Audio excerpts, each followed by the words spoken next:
Hello, Trevor. This is Mike Fortin. I'm just looking over your post here for your discussion this week.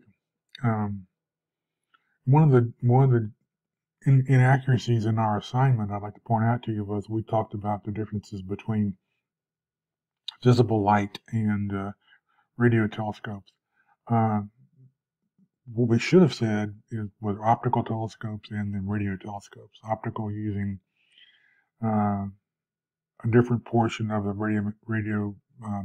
the electromagnetic spectrum.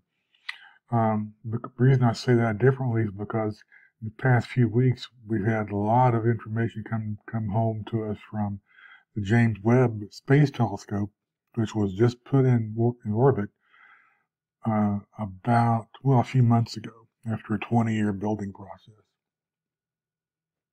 And the reason that that's important, an important difference to make, it uses, I think, exclusively infrared imaging. Now, it uses mirrors and uh, things like that to focus the beams on the in the element, but it does not use visible light. You can't see it. We cannot personally see the light coming from the James Webb Telescope. That light is infrared coming from distant sources, and when it's to be analyzed, it's sent into a computer, and false colors are applied to it to make it visible for us to see it, to see the light and see the images.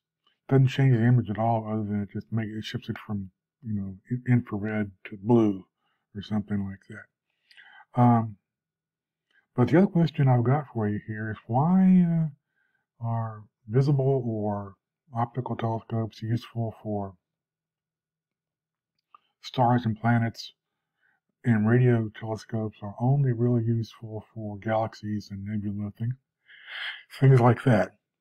What's the difference between those two, which makes them only used make radio telescopes only useful for, like, I guess, galaxies and nebulas like you've described? Okay, thanks a lot. Have a good day.